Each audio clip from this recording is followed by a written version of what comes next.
आज हम लोग कक्षा 12 के हिंदी के कक्षा में उपस्थित हैं।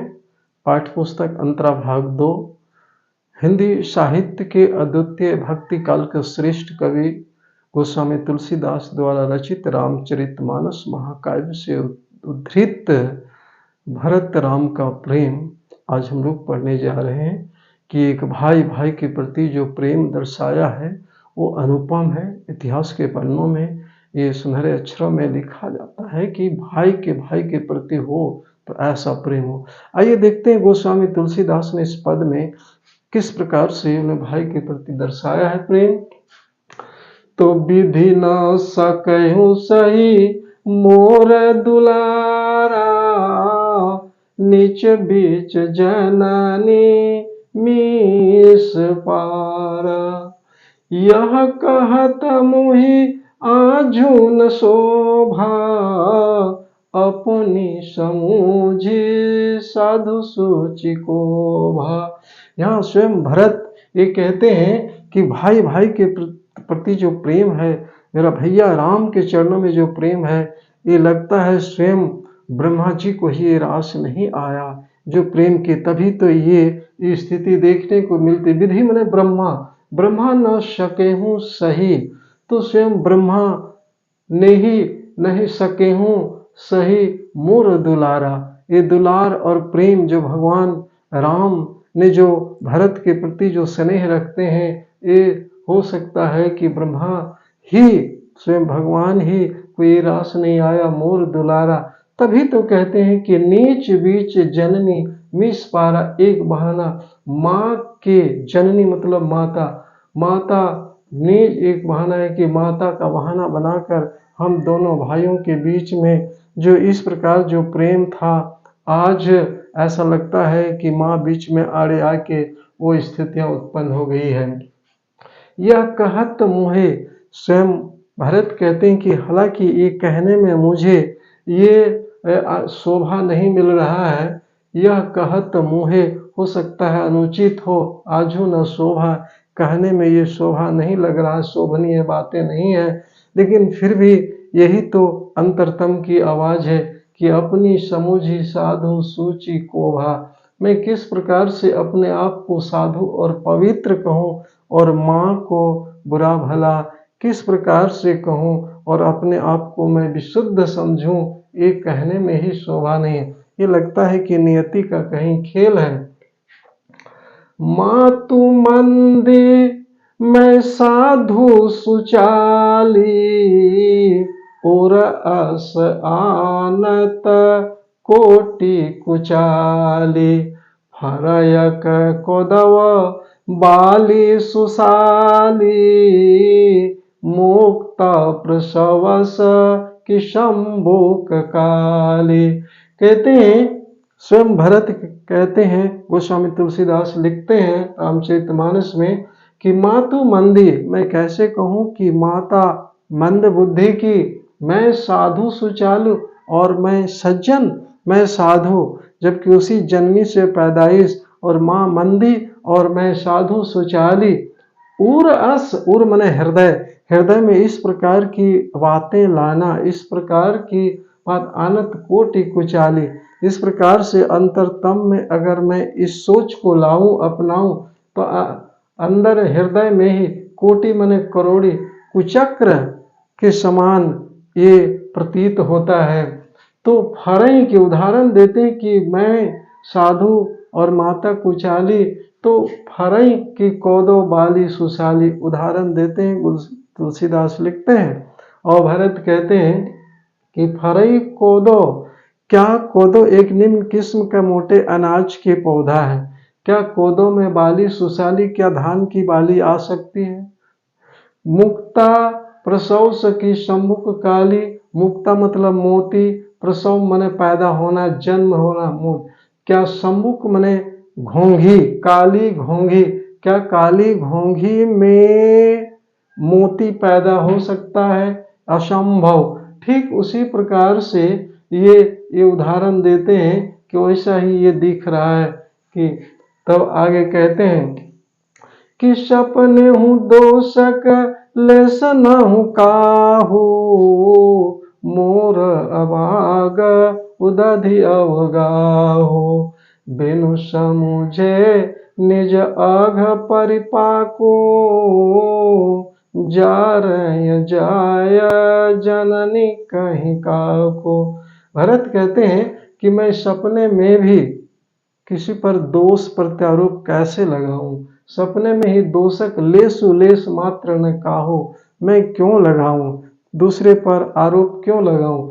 मोर अभाग उदधि अवगाहो, मेरा ही भाग्य, मोर मने मेरा, अब मैं ही अभागा हूँ, अभाग, उदधि मेरा भाग्य, तो उदधि मने सागर, समुद्र के समान अवगाह है।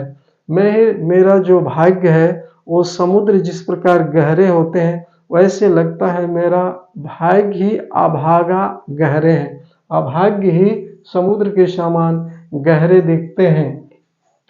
तो कहते हैं कि निज समझे निज, बिनु समझे निज अध परिपाको। बिना समझे, निज मने स्वयं, अध मने पापी, गिरा हुआ पतित, परिपाको उसका परिणाम मैं कैसे कहूँ कि जारिए जाए जननी काहू काको, जारिए उनके हृदय को जलाऊं, जाए जननी मने माता, कह के माता को मैं किस प्रकार से कह के उनके हृदय को जलाऊं। ये तो मेरा किस्मत का ही खेल है कि मेरे भाग्य ही अभागा का अवगाह अनंत दिखता है।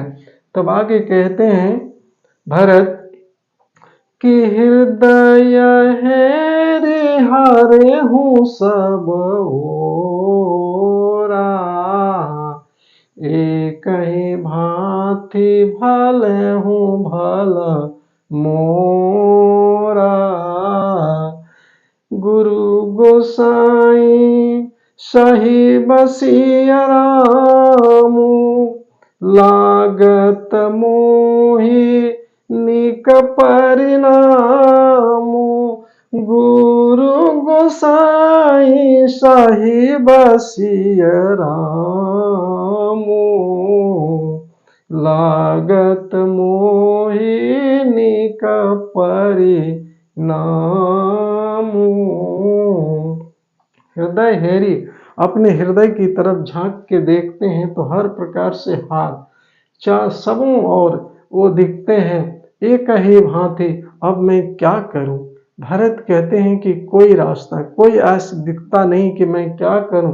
एक ही भांति एक पर भले ही मेरा भला कौन करेगा, मेरा भला एक ही में भल मोरा, मोर एक ही में भलाई मुझे दिखता है। और वो क्या है, वो इस पंक्ति में कहते हैं कि गुरु गोसाई, मेरे जो गुरु श्रेष्ठ हैं मुनि अर्थात वशिष्ठ मुनि, वही अब मेरा निर्वाह करेंगे, वही मेरा निर्वाह करेंगे, जो कहेंगे वही सत्य होगा। साहिब सिया, गुरु और सिया राम, सीता राम अर्थात राम के चरणों में अपने आप को हार देते हैं, अपने आप को समर्पित कर देते हैं कि जो करेंगे गुरु और सिया राम भी मेरा उचित मार्गदर्शन करेंगे।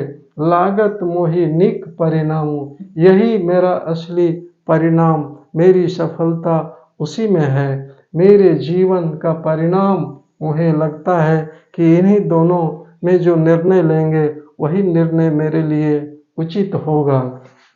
आगे दोहा है, इधर चौपाई था।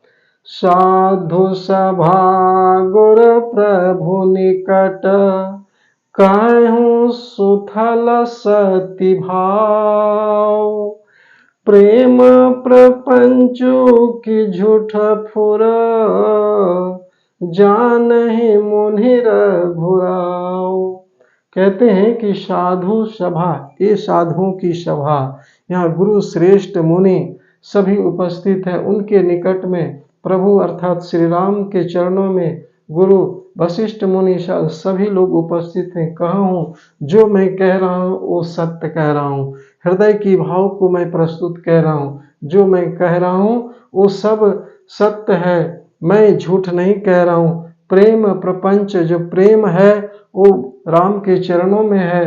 प्रपंच की झूठ फोर, ये झूठा और प्रपंच ये नहीं है, मैं झूठ नहीं कह रहा हूँ। और ये सब चीज जानहि मुनि रघुराव, ये गुरु श्रेष्ठ अच्छी तरह से अनुभव गम्य मेरी आवाज को, अंतरतम की आवाज को अनुभूति कर रहे हैं। वो समझ रहे हैं, रघुराव मतलब श्री राम, वो मेरे अंतरतम की आवाज को अच्छी तरह से भांप रहे हैं, अनुभव कर रहे हैं। मैं कोई गलत, कोई झूठ प्रपंच की बातें मैं नहीं कह रहा हूँ। जो निर्णय लेंगे वही उचित होगा। गुरु श्रेष्ठ और श्री राम पर मैं सौंपता हूँ, जो कहेंगे वही मैं शिरोधार्य करूँगा। तो इन पंक्तियों में हम लोगों ने देखा कि राम के चरणों के प्रति भरत का अपार स्नेह है। आगे इस पाठ्य पुस्तक से 2 प्रश्न जो इस प्रकार है। प्रेम प्रपंचु की झूठ फूर जाना ही मुनि रघुराव का आशय स्पष्ट कीजिए। ये प्रस्तुत पंक्तियां रामचरितमानस के भरत राम का प्रेम से उद्धृत है। जो प्रेम इसमें बता रहा है कि भरत जो है प्रेम प्रपंचु, मैंने उन्हें कुछ भी प्रपंच झूठ नहीं कह रहे हैं, और ये मुनि श्रेष्ठ और प्रभु श्री राम अच्छी तरह से समझ रहे हैं उन भावों को, उनके विकारों को, अंतरतम की आवाज को वो समझ रहे हैं। जो निर्णय लेंगे वो मेरे लिए हितकारी होगा, वो मेरे लिए श्रेष्ठ होगा, वही मेरे लिए अनुकरणीय होगा। प्रश्न नंबर 2, बिनु समझे निज अध परिपाकु जा रही जाय जननी कही काकू। इस चौपाई से भरत की मनोदशा का वर्णन कीजिए। तो बिनु समझे, बिना समझे, निज मन स्वयं अध परिपाकु, जो अपने आप में जो पाप समझते हैं, अपने आप को नहीं समझते हैं कि और ऐसा कहकर जा रही है जननी अर्थात माता को मैं ऐसा कहूँ तो ये अनुचित होगा, क्योंकि मेरे भाग्य में ही, मेरे भाग्य की जो गहराई है वो अभागा अपने आप को समझते हैं। तभी तो ऐसा बात बात पर उन्हें ब्रह्मा जी पर भी आरोप लगाते हैं कि शायद उन्हीं का खेल है, जो भाई भाई के प्रति जो प्रेम था वो शायद रास नहीं आया। तो इसमें है कि मैं दूसरे पर क्यों आरोप लगाऊं, मेरा ही भाई पर ये खेल है, जो माता को मैं क्यों कहूं। तो इस पाठ में इस प्रकार से भाई भाई के प्रति जो प्रेम है वो अनुपम है, अलौकिक है, ये दर्शाता है।